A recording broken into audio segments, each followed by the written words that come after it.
from TikTok.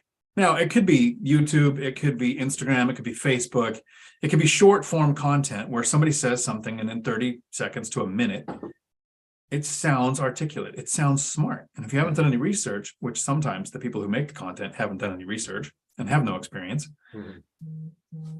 is it beneficial for the viewer? Because, Mike, you and I both have a couple of channels out there that we kind of view as the adversary. A decade of people saying there's going to be a housing crash in the next 2 weeks, every 2 weeks for the last 10 years, and have been wrong, are now somehow going to magically be right. But what I wanted to do is reach out to you because I am not on TikTok.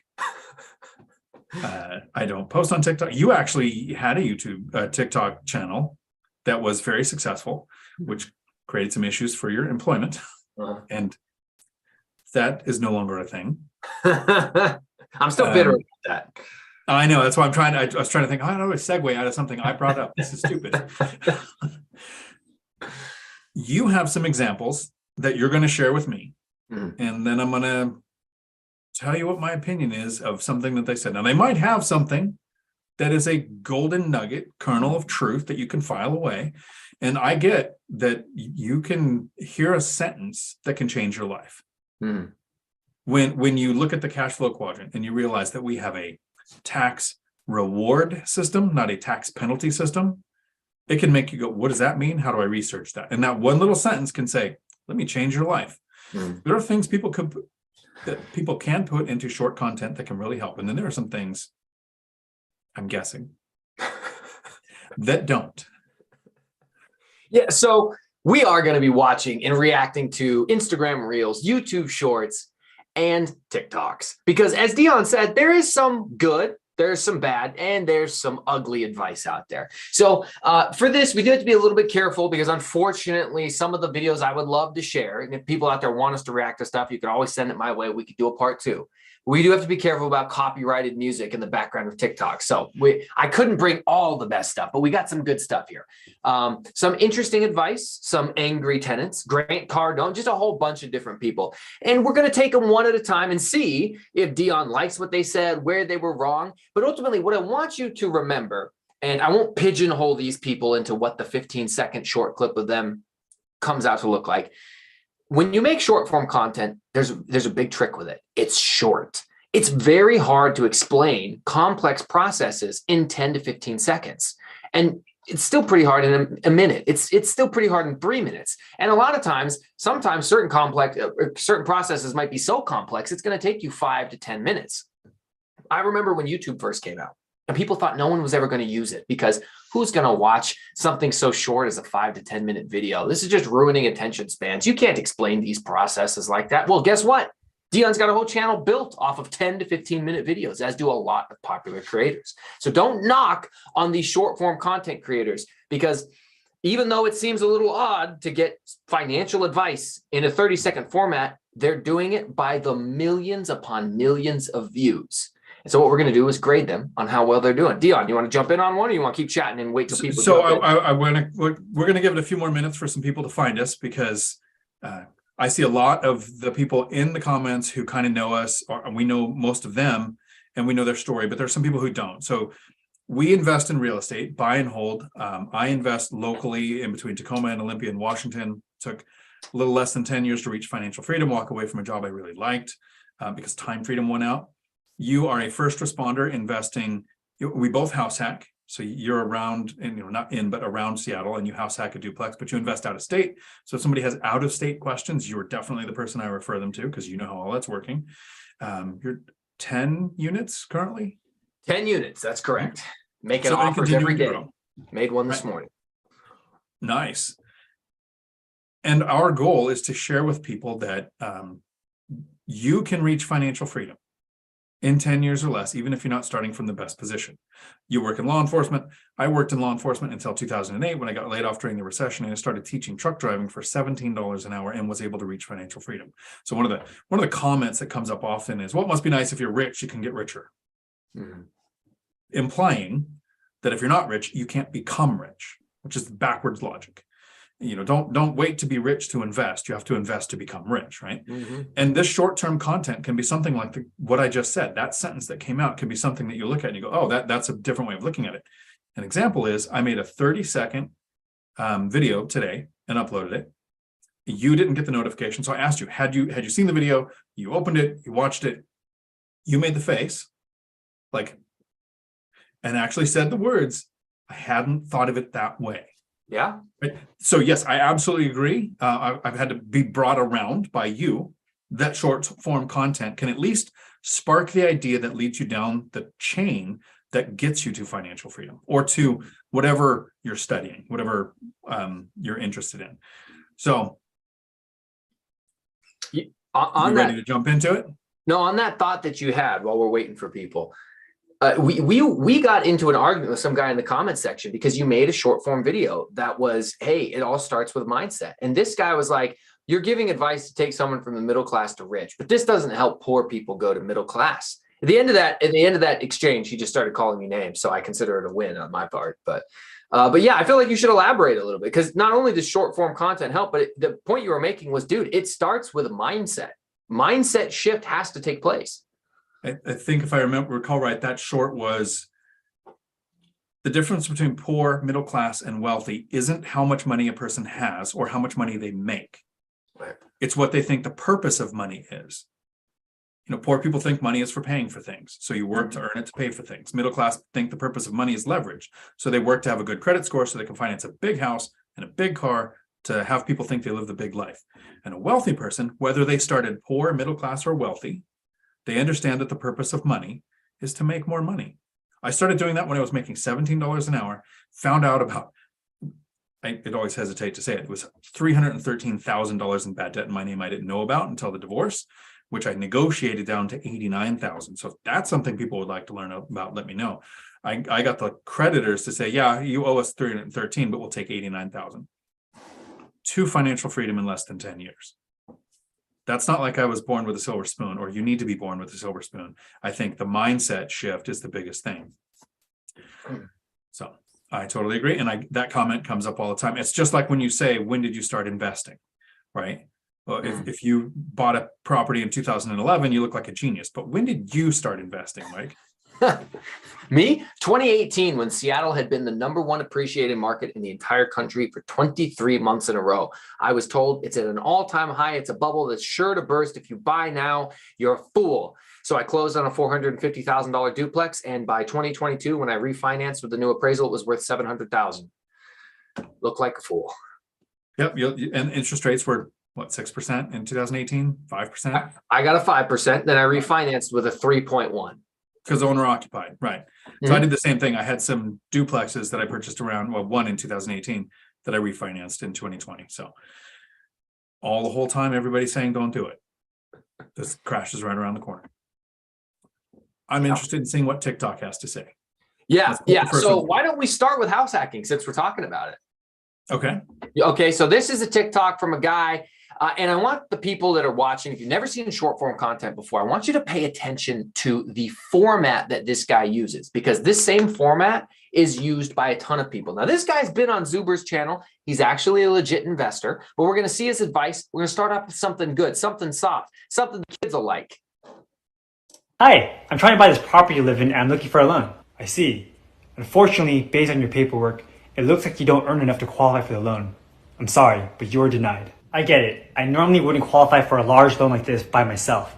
But this property is actually a fourplex. A fourplex? How does that change anything? Well, since this is a fourplex, if I lived in one unit, I could use 75% of the rental income from the other 3 units to help me qualify for the loan. On top of that, the income that the 3 tenants pay me will cover the entire mortgage payment, so I can live in the property for free. Oh, that makes sense. Okay, you're approved. Where'd you learn all this? I heard it from Sean. He makes real estate easy. And that's why I followed him. Well, you should follow Sean. So, yeah, of course, when you look at short form content, it'd be super easy to pick somebody that says something really stupid. And I guarantee there's some of them coming. But wants to buy a house hack, doesn't qualify, rental income, 75% of rents can count towards your debt to income ratio. It can actually count on investment properties that you're purchasing if you have things like, rental income on your tax returns and longer than 3 months remaining on your leases. So there's a couple things there that how would you fit that into 30 seconds, right? So Right. you have the right concept. The best thing that I think that I saw in that video, the lender asked a question. When we start, we think our agent and our lender knows everything. And so they're our mentor. We're going to go off of what they say. But your agent might never, 90% of agents never own a rental property. Right? So I wouldn't go off of their advice. Find the investors in your market that are doing those. And anytime a lender says no, I get this from David Green from BiggerPockets, you follow up with, but why? So there wasn't a why there. He just said, let me educate you. It's fourplex. I can house hack it, qualifies up to 4 units as residential. I mean, there was a whole conversation there that couldn't fit into 30 seconds. So I should find out that guy's handle and put it in the comments below after the video. That people should So on all these TikToks, while the TikTok is playing, this is something smart TikTok does. Their handle pops up in the video. So if people actually just watch the videos close enough, you'll see their stuff pop up. Okay, cool.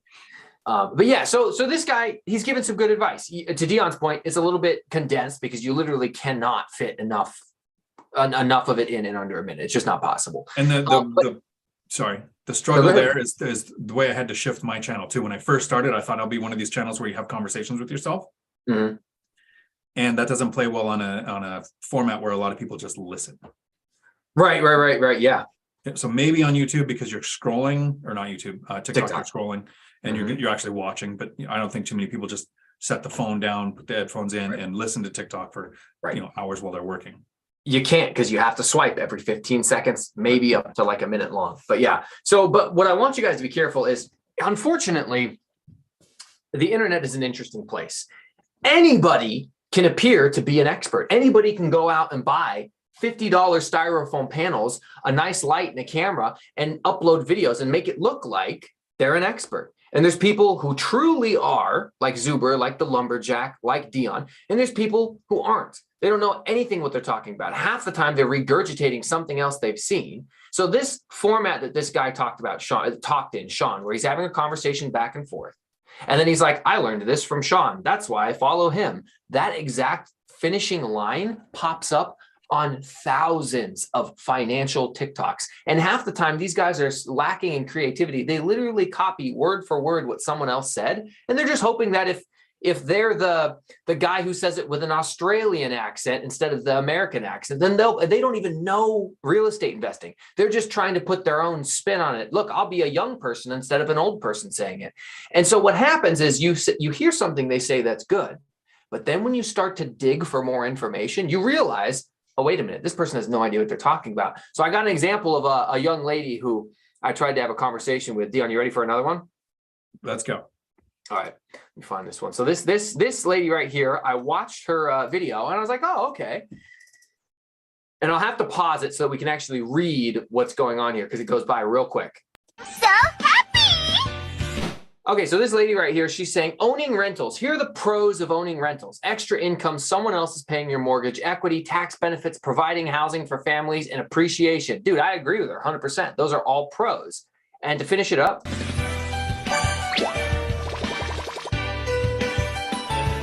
I'm so sad! So to finish it up, she says that the cons are not passive if you're self-managing. Everyone wants to sue you. Tenants call you at all hours. Maintenance is extremely expensive. Repairs cost tens of thousands of dollars. Everybody thinks you're rich, chasing down rent. And last but not least, taxes. Now, this is, hold on, I'll stop sharing the screen so that we can look back at Dion's pretty face. No So worries, Dion. I think got the you. idea to get a viral video is for me to have 6-inch stilettos. I mean, she That will looked do good. it. I just don't think. So that was actually pretty good. There were some good things that were in there. At the beginning, when she's talking about the pros, there's a point where she says you're providing housing for people. You get to feel good because you're providing housing. And yes, if you take care of the place and you're charging market rents are lower, you're not gouging. The argument that you often hear from the anti-work groups is you're not providing housing, that the housing was already there. Well, small multifamily is not being purchased by homeowners. Not everybody wants to own. Not everybody can afford the fix of a roof or a foundation or water heater. So you are providing housing. So I agree with almost every one of the pros there. Right. The cons. I got them Not listed. passive? Not passive if you're self-managing. Dion, let her have it. Okay. So On a bad month, I might spend 4 hours self-managing 16 units. Most months it's 30 minutes. That's it. So 2 hours a month on average out over a year is what it's been for like 2 years in a row now. 2 hours a month is very passive to me, considering the job I had was 50 plus hours a week, plus commute, plus all that kind of stuff. It can be passive. It can be as simple or as complex as you make it. I think that's an important takeaway.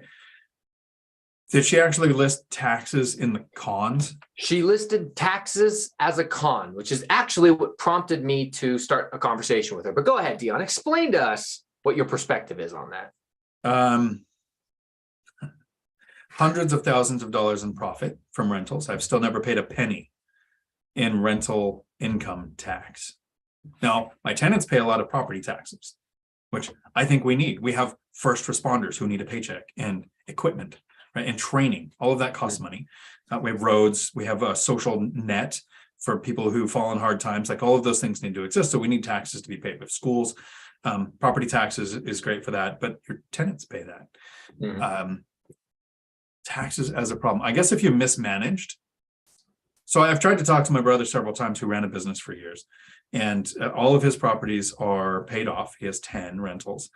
He's never carried a mortgage. He used a home equity line of credit to, get the rental paid off.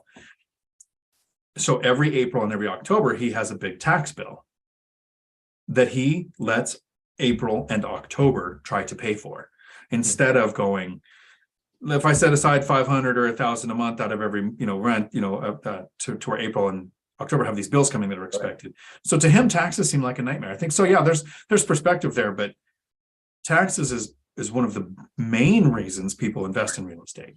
It's almost like Congress has 500 plus people that work in there that own rentals, that make laws that benefit people who own properties. So weird. Yeah. So I commented on her video because she was a smaller time creator. I was like, there's probably a pretty good chance she responds. So I comment on the video and I was like, I was surprised you put taxes as a con. And because she also had it as a pro. And I was like, I was surprised you put it as a con. And she responded, well, anytime you pay taxes, that's bad. And I was like, yeah. So I said, yes, I agree. I said, so how long have you been investing? How many rental properties do you own? And she comes back. She doesn't answer the question of how long she's been investing or how many rental properties she owns. She answered some other thing, and I can't remember exactly what she said, but she just went on to say that, yeah, taxes aren't good. And I was like, well, but you don't pay income tax because of all of these breakdowns. Taxes, like you shouldn't be paying taxes. So I asked her one more time, so how many rentals do you own? How long have you been investing? No response. So this is what I mean when I tell people, like, you got to be careful, because if you look at a lot of these influencers, these TikTok stars, these shorts stars, a lot of them are a person chasing a topic to speak about. And if you scroll back far enough on some of these Instagram people, you'll be like, oh, they started out making a bunch of videos about going to the gym, and then they changed to like reviewing makeups. And now that they're done doing makeup tutorials, now they're making real estate content, because what happened was they were just making stuff because they want to be popular online. And all of a sudden they get their first viral video, and it happens to be about real estate. So now they feel the pressure to continually make new videos to chase the likes, the views, the subscriptions on a topic that maybe they're not very well educated about. And so it's very easy to start poking holes. I'm like, well, wait a minute, hold on. Not everybody, one of her cons was everyone's trying to sue you. I'm like, of all the investors I know, I actually don't know anyone who's ever gone through like an actual major lawsuit. Like, I've never had somebody tell me this story. So I'm like, how can this be your experience? And I look at their taxes or tenants calling you at all hours. I'm like, it feels to me like she Googled a pros and cons list of real estate and just went with the cons list and said, well, that's good enough for me. I'm going to make a video. I think that's what a lot of short form content can be. It's just somebody who did a quick Google search and says something that you could have looked up yourself without the experience of going this many years in real estate, this many years working with Zuber and Lumberjack and my brother and people who have like literally now centuries worth of information when it comes to real estate, and no lawsuit stories. Right. You can get sued. So you have insurance. You have insurance on the property. You have an umbrella policy. You have leverage, so the bank is in first position. You actually fix things.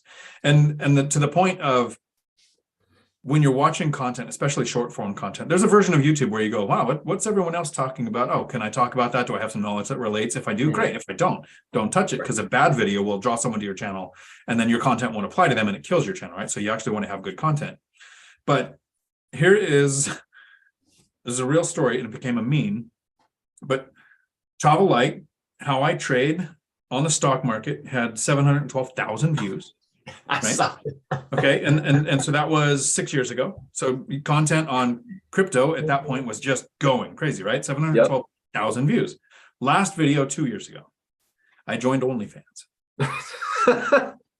You chase where the money comes from. If your content isn't going to be what's actually motivating you to make the content to help people, if you're chasing the views, that's not what we're trying to do. I do really appreciate when you share content like ours. If somebody is on BiggerPockets and they say, hey, I have a question about out-of-state investing, people should be posting a link to Millennial Mike's channel saying, here's a guy who invests out of state, at a distance, answers questions, he'll help you.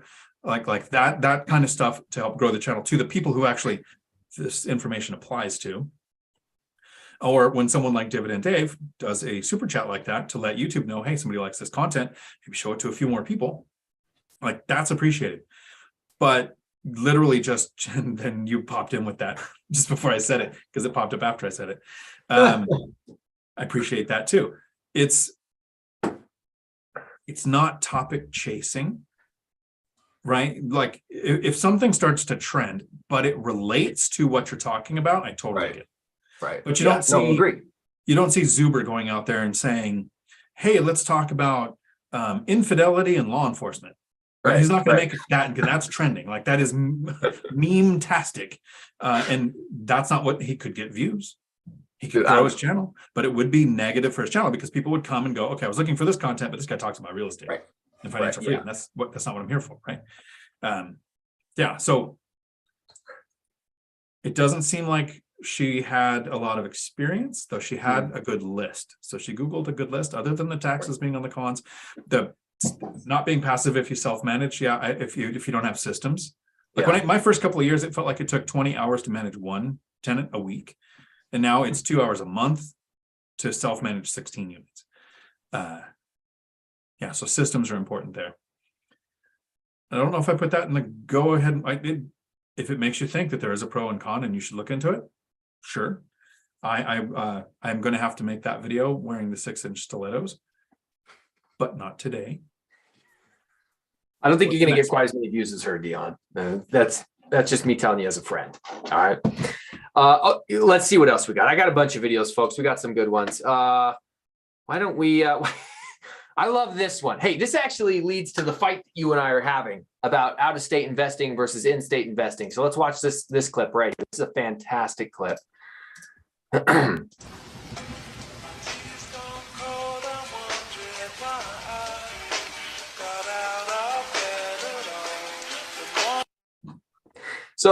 So real quick, I'll just say what it says real fast. It says, when you've been saving for 20% down for 6 years, but now that $270,000 house is selling for $710,000, and it's just a dude sitting in the shower crying, holding his Dave Ramsey book. And the implication, of course, is that maybe Dave Ramsey's advice what didn't help him out. Very creative video. Mm-hmm. Hopefully that's not the music that gets us a monetary strike on the channel. But 7 seconds, we should be all right. Okay. He's got great information, Dave Ramsey. Yeah, I love his first 2 steps and his last step. I think that applies to anybody, almost everybody, pretty much. Wait, Dion, what's his last step again? To give back. To live and give like no one else. Sounds like you're paying for Denny's next time we go. Just kidding. Saturday.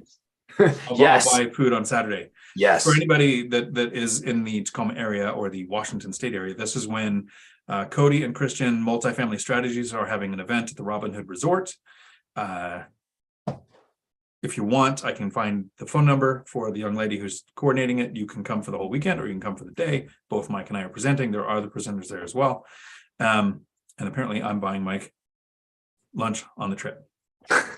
have to do something to pay back for the super chats. I have an Only Homes, Dave, not an OnlyFans. So the point there, I mean, so that's what I really love about TikTok and the short form content is the comedy that comes out of it. There's so many people with great senses of humor. So when I had my TikTok account and I had hundreds of thousands of subscribers, I had millions and millions and millions of views.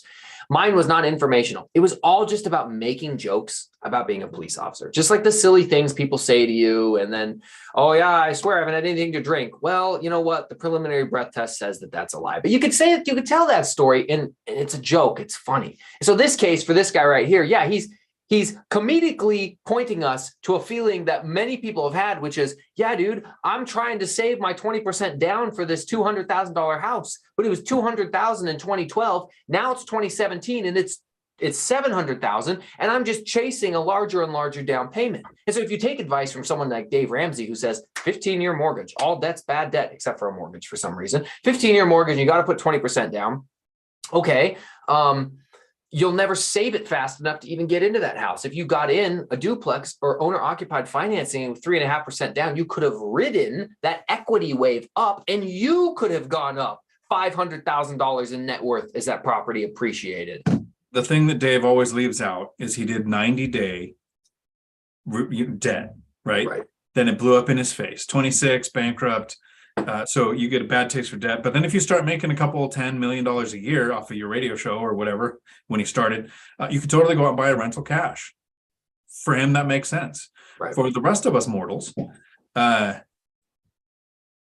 if you don't understand debt, because there's two types of people, you either understand interest or you pay it.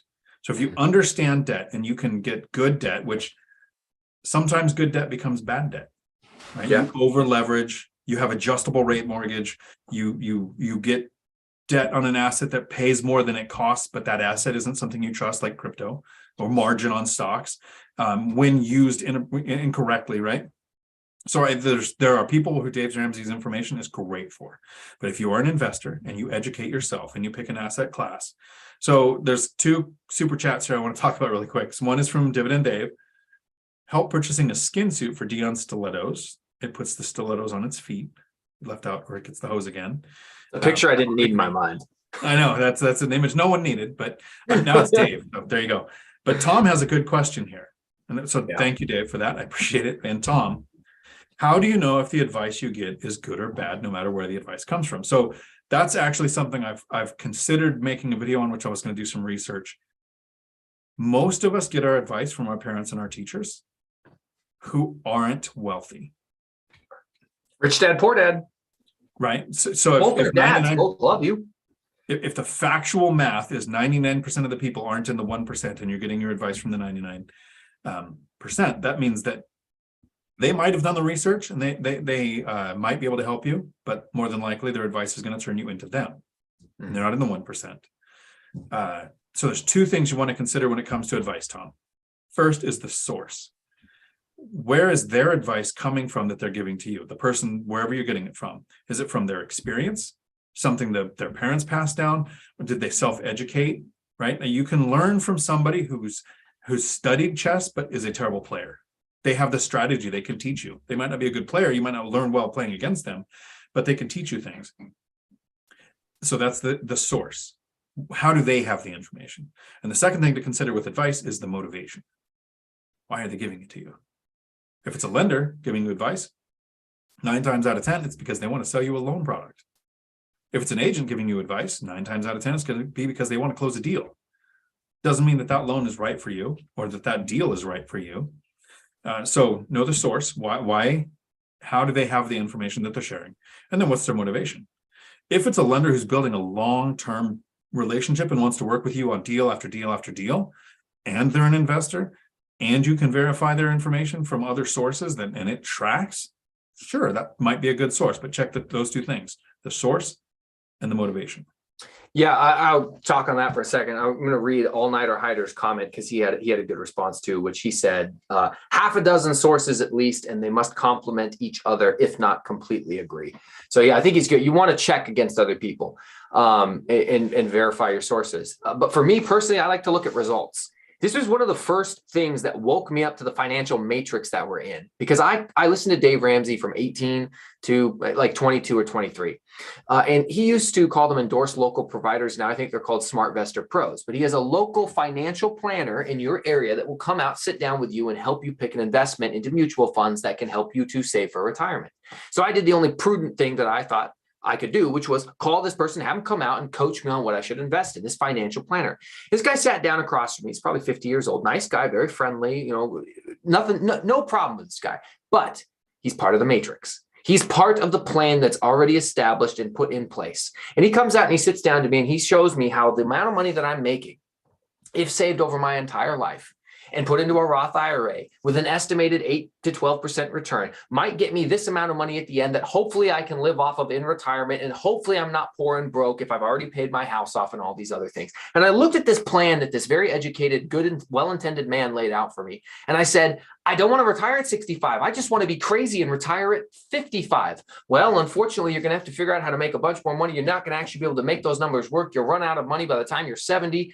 And I'm looking at this, I'm like, this is a broken system. And people buy this hook, line, and sinker. There is something wrong because I called a financial planner to teach me about finances. And a billionaire in a Bugatti did not pull up. A middle-class dude driving a Toyota met me at a Starbucks. And no offense to middle-class dudes driving Toyotas, probably most of us are like that guy. But if I want to learn how to become rich and financially free, I need somebody who isn't working right now, who's made it to financial freedom, who has passive income from real estate or for whatever business they started. And then will say, here's what I did. Here are my results. Results talk. They're much better than conjecture or projections. I want to see what you've done, how you did it. And then my favorite line, I'm going to copy and paste your success. I'm going to plagiarize you harder than every essay I ever did in high school. And I'm going to do that in my life until I can be the less attractive, younger version with more hair than Dion. That's everything but that last was a hard line to pass. But that last one, I think you can nail that. So let's look at the next. You want another one? Yep. Another one? Okay. All right. Perfect. Let me share the screen. Okay. Let's see. What do we got? Okay. Okay. Let's do another one. Let's just look at some straight up awful advice. This is just straight human garbage. You guys are going to love this. 5 ways to borrow money to buy Bitcoin. Liquidate 0% business cards. Get a credit line against your business with PayPal and Stripe. Use lending platforms like BlockFi and Celsius. Take out a home equity line of credit. Take out a personal debt consolidation loan. Yeah, Dion. So why don't you just get a home equity line of credit, and instead of what Zuber and Matt told you to do with it, buy more rentals, put it all on all on Bitcoin and hope for the best. How is Celsius doing right now? How did that video age? I think this video is like 2 years old, back when it was pumping up, and like it was pumping up then. Okay. Imagine. So when we talk about good debt versus bad debt, it's trusting the asset, right? We've talked about this in a video once or twice, where if you had a crystal ball and you knew 10 years from now, Bitcoin was going to be at $1 million a coin, you actually factually knew it. Yeah, go out and get into a bunch of debt, buy a bunch of it. Since we don't know that, we don't know which coin is going to be the one that takes off. We don't know which technology is going to take over in the next couple of years. You can put some money into it, a portion of your portfolio, right? Like 1%, 5%, whatever you're comfortable with losing, because right now it's a little volatile, right? Name the 10-year period where market-wide property values dropped. Doesn't exist.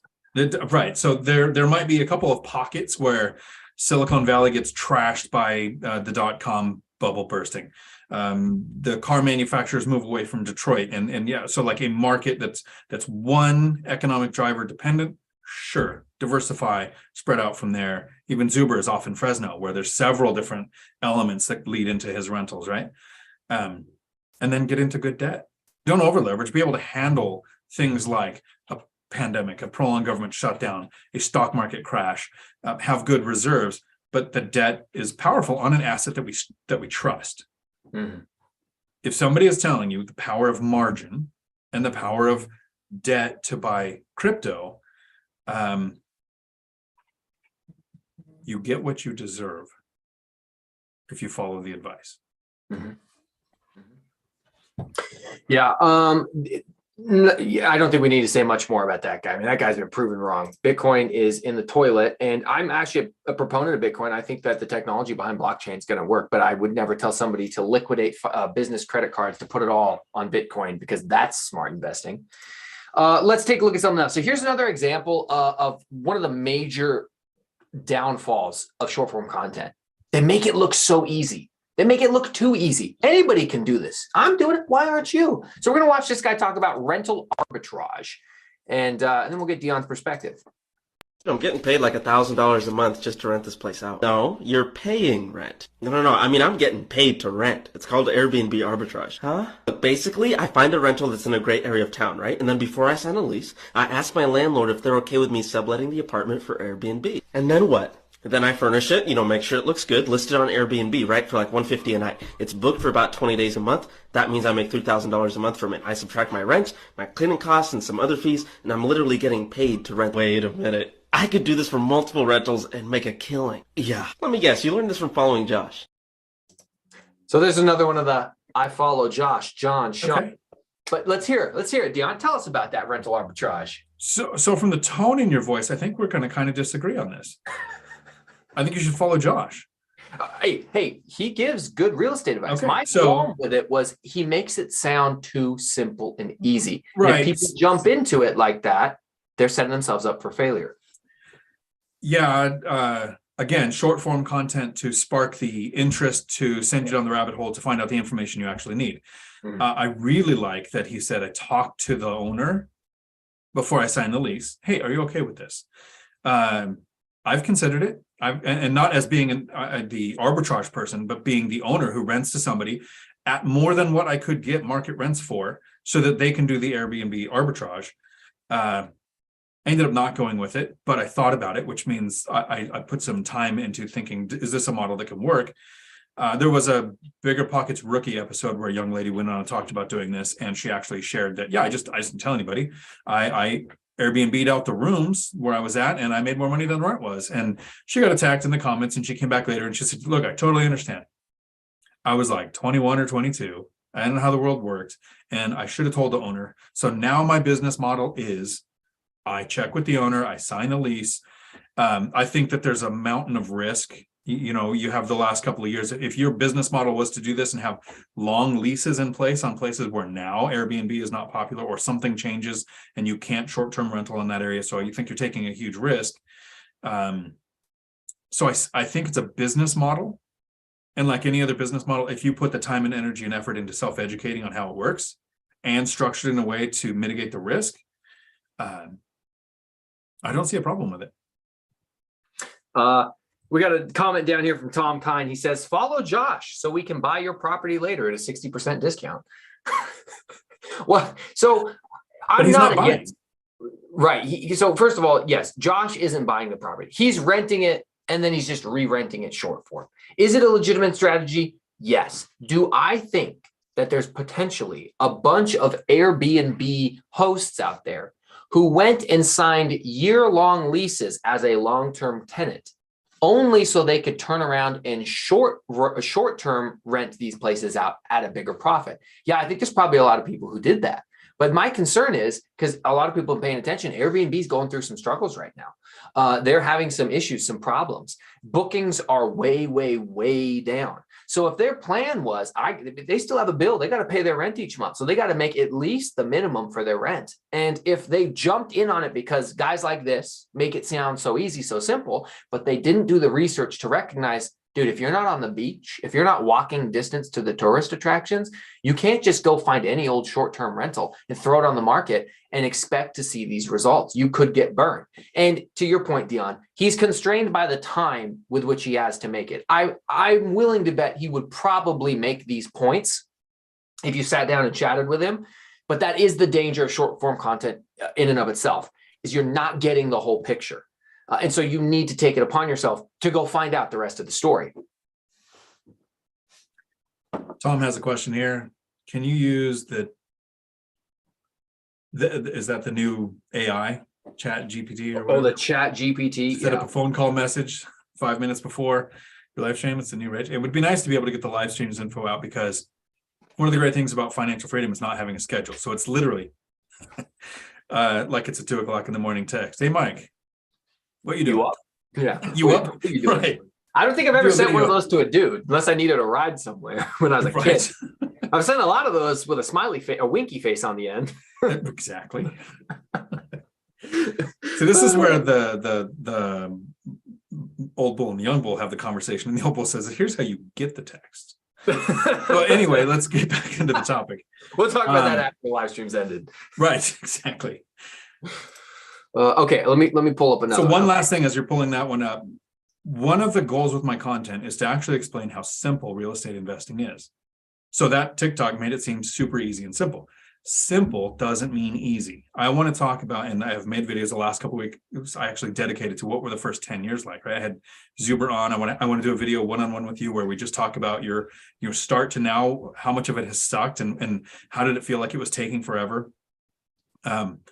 Because people see where Lumberjack is, where Zuber is, where Beth Traverso is, where I'm at, where you are, and they go, that must be nice, right?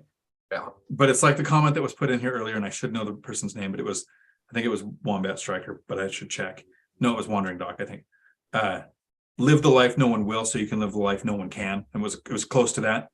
I totally get it. And so while it's simple, it's not easy. Those first 5 years suck. They feel like everything takes forever. I did a call earlier today with somebody who won the the hour giveaway, and they are 3 years in, started in 2020. They have 10 units, 5 duplexes, house hacked 2 or 3 times. Just like killing it, right? Right. And he's like, yeah, and I feel like I kind of failed because I didn't buy something in 2022. Like he was stabilizing, had some tenant turnovers and some rehabs. I'm like, hang on a second. Yeah. You're looking at someone like our year 10 or 12 or 22 or whatever, and you're thinking that's where you should be when you are doing more than 99.9% of people do. Like, sit back a minute and go, wow. Yeah, Okay. dude, I don't know which one of your followers that was. You're right. Yeah, take it in for a second and realize how much progress you've made. But dude, I love that guy. I love that guy's mindset. I'm absolutely violating these freaking deals and banging out 5 duplexes in a 2-year period, but I'm unhappy with myself because I didn't buy anything in 2022. Dude, I want to be friends with that guy because that's the mindset that I like to have, of just hard charge and make it happen all the time. I like that guy. I did too. It was a great call. At the end of it, I sat back going, here's my phone number, because I'm probably going to have questions. I'm going to learn. Right? All right, you ready for another one? Yep. All right, here we go. Don't accept partial payments. This is another example of it. Pretty good advice coming at you in a comedic manner. What the hell? What is this? 3 days to get out. Yes, ma'am, 3 days. You haven't made a full rental payment in about 3 months. He doesn't know what I know. Watch this. Actually, since you accepted partial payments from me, per the Landlord-Tenant Act, I actually don't have to vacate this property in 3 days. Our agreement restarts to where I don't have to make another payment for 30 days, which means you were better off accepting no money from me than just taking a partial payment, because it's just like me making a full payment when I only pay half. Dang, you're right. How the heck do you know that? How do I know that? I follow Tez Talks on TikTok. He gives me all the real estate tips. So in case something like this happens, I'll know what's going on. So 50-50 on follow Tez Talks. Had the information. It's Right. dated 10, 15 years ago. If you take a partial payment, yes, it resets the timeline. If you accept the partial payment and you don't do things that the courts now expect. 1, money goes into a holding account. 2, you reply with, I have not accepted any money. This money is going into a holding account. The eviction timeline is still staying the way it is. In email, because email is admissible in court in most areas, not text and not over the phone and not on a voicemail. My brother's been through that. His property manager accepted a partial payment mid-eviction and reset the eviction because they didn't communicate anything. So it's totally a thing. And there are professional tenants out there that can stretch. I think Matt went through an eviction that took like 5 months or something because they knew every possible extension to do, which is why tenant screening is important. Reserves are important. Running your numbers to where you can handle a 50% rent reduction, which might be rents go down Never seen it, but it could be. Or it could be you have non-paying tenants, and then Right. diversify tenant types. So you're not getting the same. You have some Section 8, some military, some working or retired, so that you have different types of tenants. Like, we want to protect ourselves from that. Can happen, right? I think, like I said, 50-50 on follow. Maybe he's got the right information in there, that, you know, that was something he heard. If you could take a partial payment, you can't evict him, or it starts the eviction over. Sure, but there's a way around it. Maybe he's in her and the other side of the video, they followed through with the right advice. So I think you have brought me around on short form content can have good information. Okay. But it can have bad information too. So maybe we should start making some more short form content and draw people to this. Like, I'm surprised I made a video today, and I was just like, I had a thought, and I was like, oh yeah, this is something that I don't think a lot of people think. Everyone I've ran it by said, I've never looked at it that way, because it's counter logic to what people thought of that subject. Right. And if I had known about that, I would have uploaded that as one of our potential videos we could watch through. But I guess people just have to go look at your shorts themselves. Oh, I'm sure you could find it. No, they'll find it themselves. Or I could just do it. It was literally a 30-second short. Don't trust my memory to do it right, though.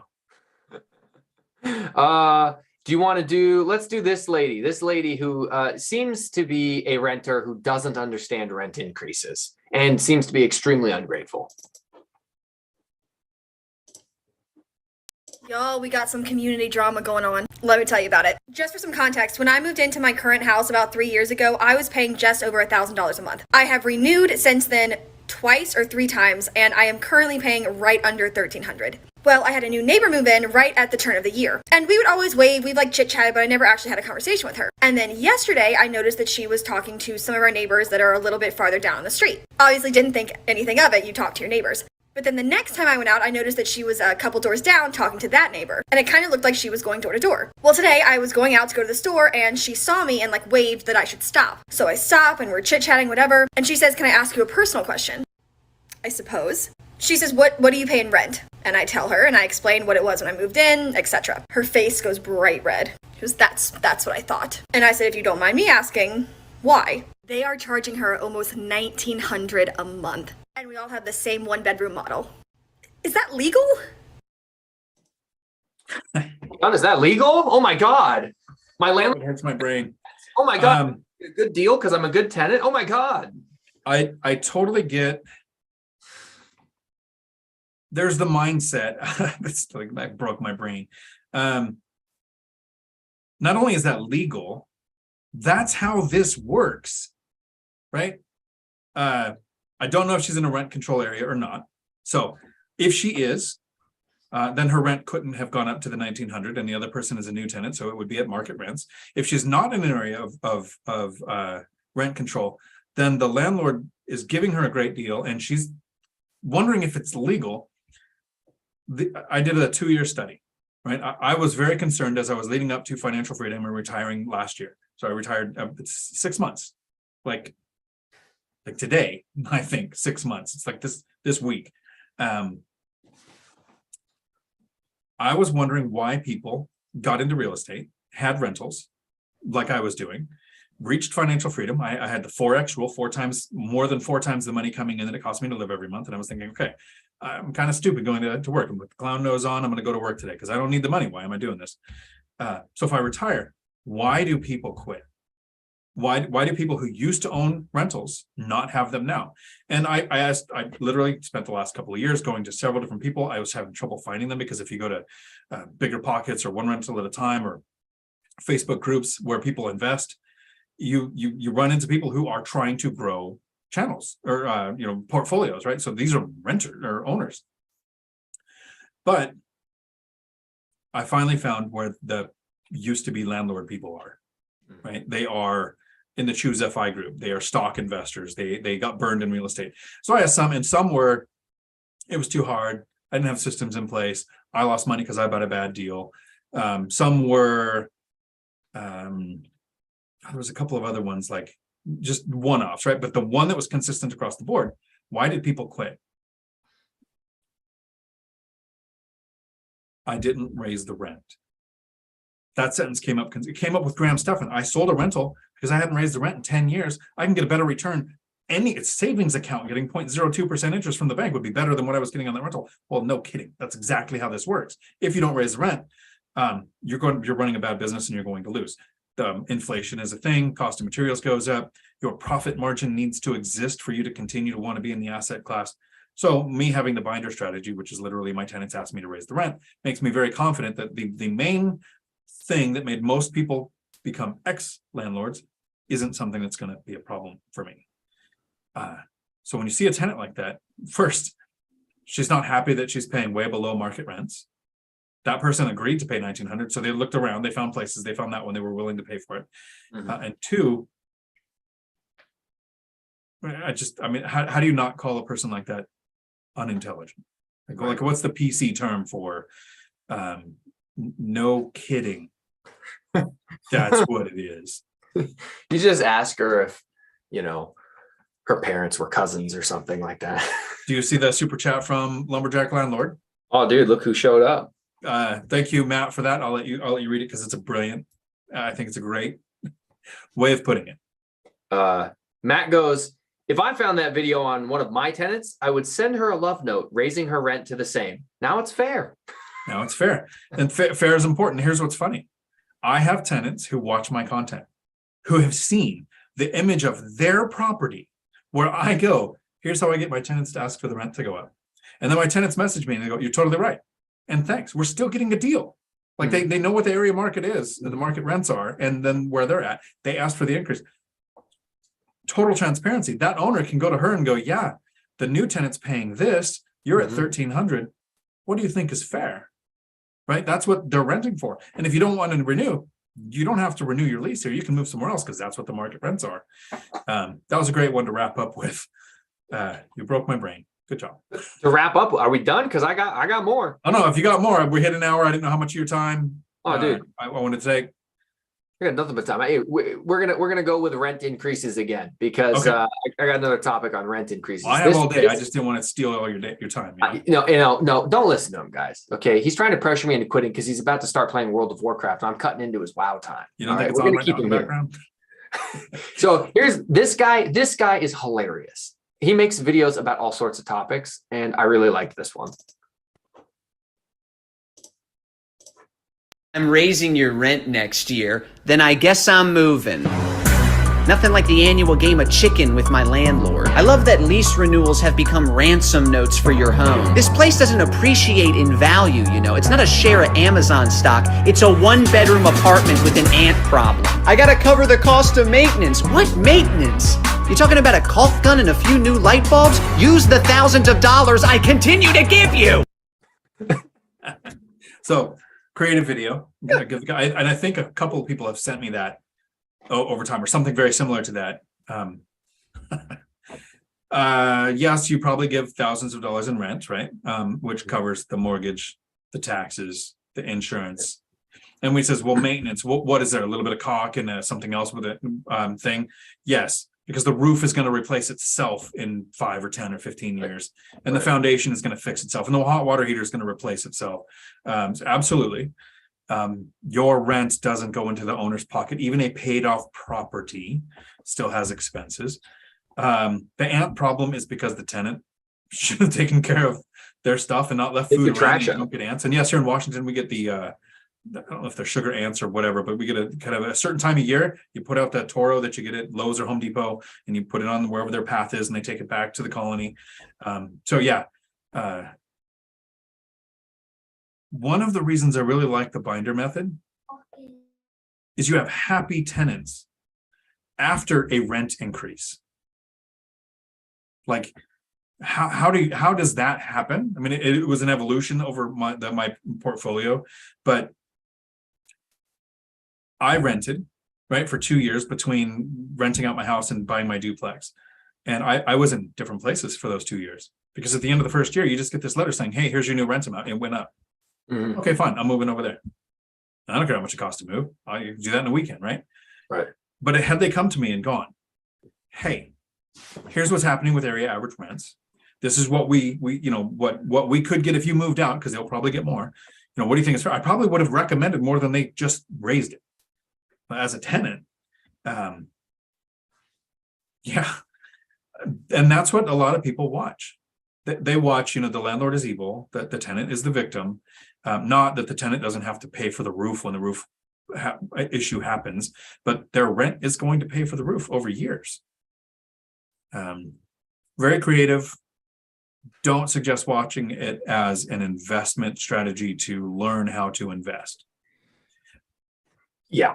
That guy actually, he got so popular on TikTok making videos like that. He's actually become a comedian. Like, he is a comedian and now goes and travels around. He's pretty talented at doing that snarky, sarcastic, angry stuff. And I think it's hilarious. He's completely wrong, but it's hilarious. All right. Why don't we hit good old Grant Cardone?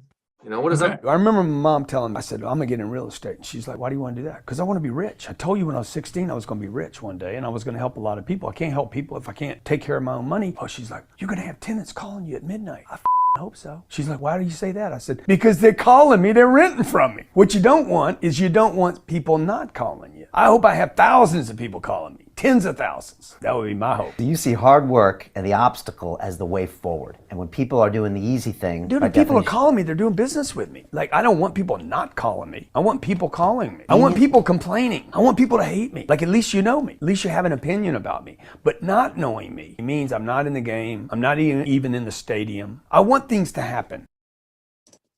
All right, Dion, you want people to hate you? Absolutely. So, and I know that sounds sarcastic, but one of the ways I was able to grow the trucking school from where it was at when I started there were 6 staff, 1 location. I grew it to 60 staff, 5 locations, multi-state. Became the president of the Northwest Career Colleges Federation. They had to change the bylaws so I could be that person for 6 years. Is because of this theory that I love, that I would agree with Grant. If you love me or you hate me, you are thinking about me. So there are people who work for state agencies on Joint Base Lewis McChord who would dance, like get up from their desk and do a happy dance if they found out I died tomorrow. Because having them hate me is why they had to work with me. They were terrified that if they don't work with me, I'm going to be working with one of their competitors or somebody that can take their position or something. So they hated me so much they wanted to work with me. So that I agree with Grant on. The tenants calling me at 10 o'clock, I think in 12 years, I've had maybe 2 phone calls after 7 p.m. One was a plumbing issue, which, and either of those calls that came in after 7 did not require me putting on pants. Right? I didn't have to get out of bed. It's, text the handyman. Okay, handyman shows up. Handyman can't handle it. So call the plumber, pay the handyman. 2 phone calls in 12 years is one of the reasons why a lot of people don't get into real estate. Mm.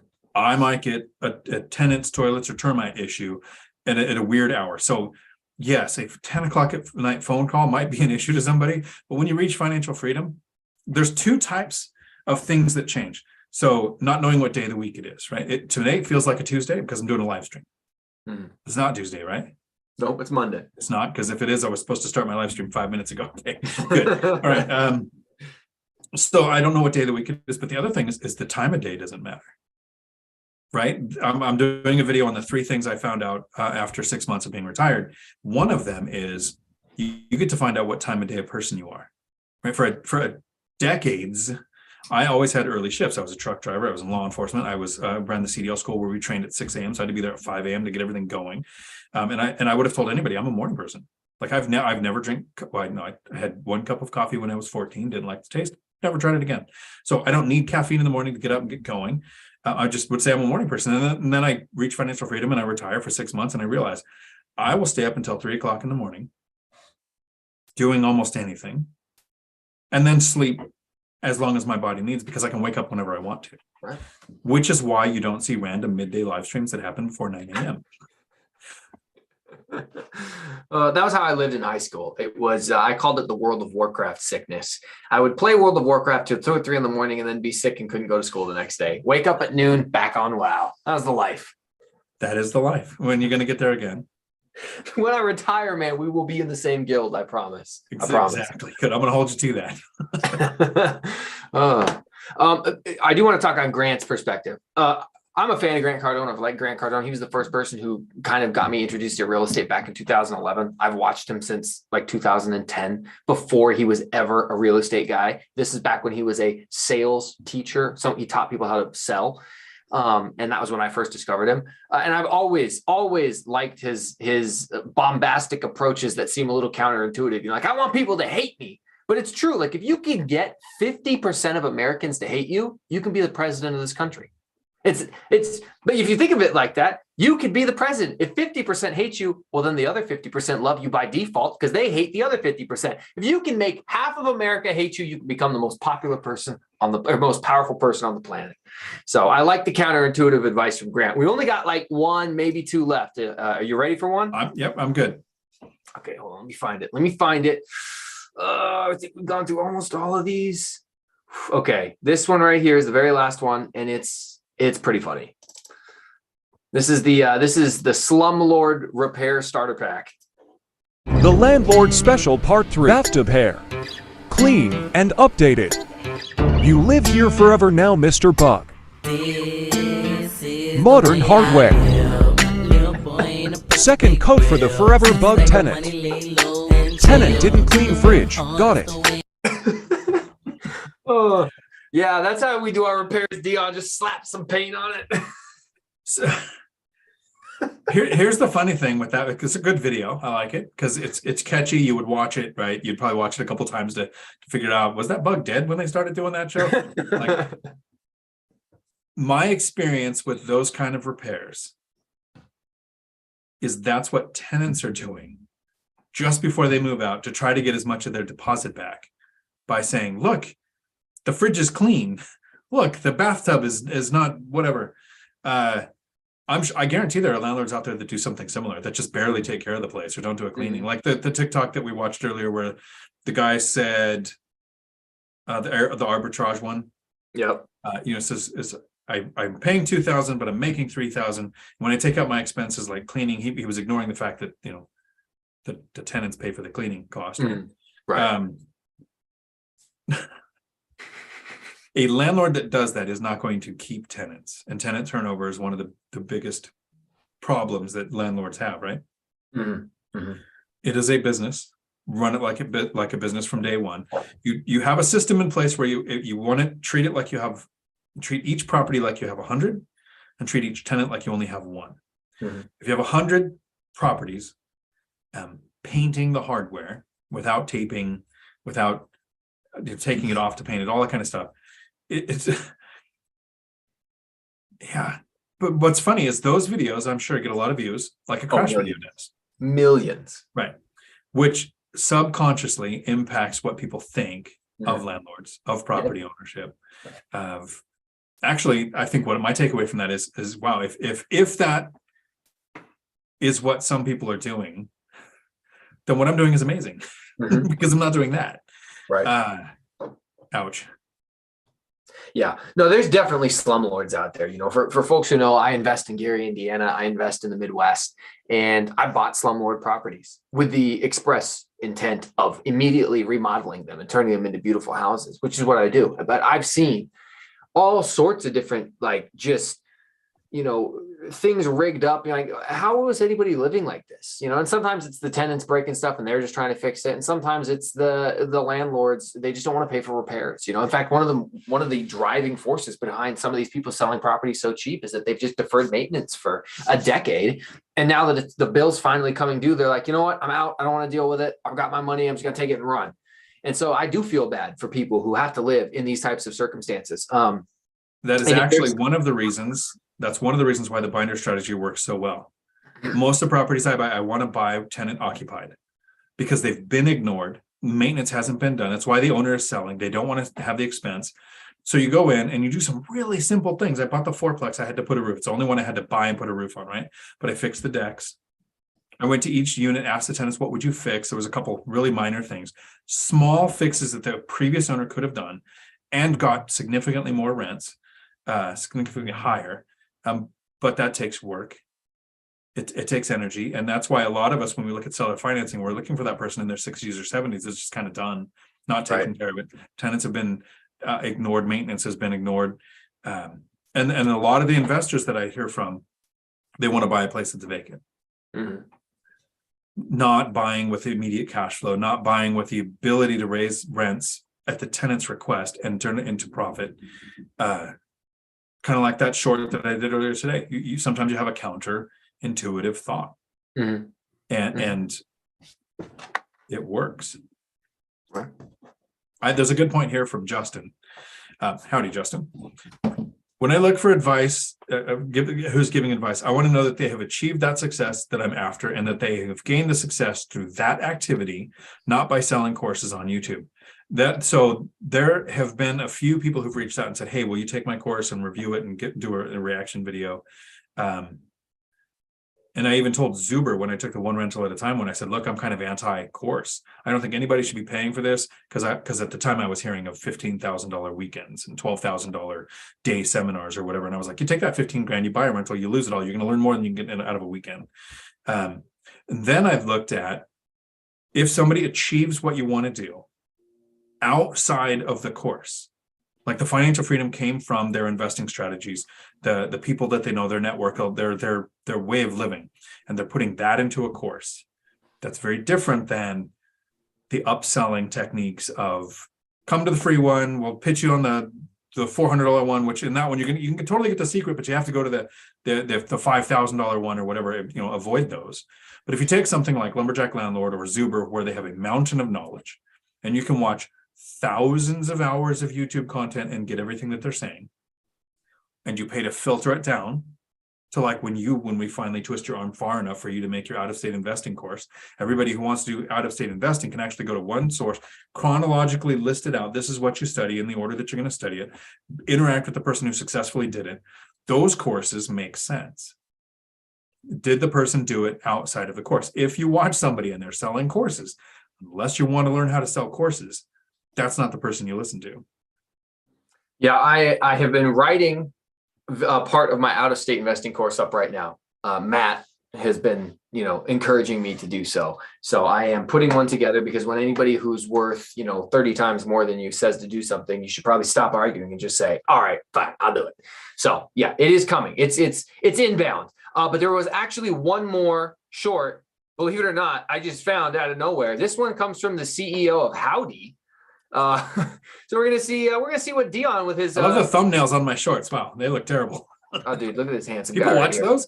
Yeah, oh, dude, for sure. Anyway, so this guy with his 2.3 thousand views in the last 2 hours. Let's see what he did that was viral. There's a lot of people that are going to tell you that you don't want your leases to end in the winter because it's harder to find a person to be a tenant because people don't want to move in the winter. One of the reasons why, with 16 rental units, I've only had 4 total tenant turnovers in a decade. 1 passed away, 1 inherited a house, 1 bought a house, 1 moved away, is because I have most of my leases end in the winter. When people don't want to move, that's why they renew their lease. Think it through. So many people say, stagger your leases. I totally get it. You don't want like 12 renewals all in June or whatever, or in December. Yeah. So they say stagger. I totally get that. Do a 6-month and a 12-month and an 18-month or whatever, so that you're not all renewing at the same time. But a lot of people say, I don't want to list a rental in the winter because it's harder to find a tenant. Look at it in reverse. If your lease comes up in May, June, or July, it is easier for your tenant to move. There's more places available because a lot of people try to end their leases in the summer so that it's easier to find a tenant. So they're encouraging tenant turnover. But I end my lease almost all, I think I'd have to go through. I know that they're all between October and March is when they end. Harder to find a place to rent because most people are on leases that end in the summer. And it's a contributing factor. It's not the reason, but it's one of the reasons why I have such low tenant turnover. Yeah, when I watched that, I watched it live with Dion here before I switched up with it, before we went live. And I was like, dang, I never thought of it like that. That's actually really smart. So he saw in real time someone can change their thought process. Also, my camera's about to die. So if we're going to keep going, I'm going to have to switch the battery out. Nope, I think we're good. I want to thank you for your time. We're going to have to do this again on your channel. And then his camera died. So now I can say everything I want to about it. Awesome. Thank everybody for hanging out on a random midday live stream on a Friday. I will have my regular scheduled live stream tomorrow at 4. with the Three Amigos tomorrow morning. And nice. Thank you all later. I appreciate that. That's the best compliment and biggest favor that you can do for somebody that is making content. If you like a video of ours, if you share that with somebody, that's what we're looking for. Until my next video, thanks for coming to my Dion Talk.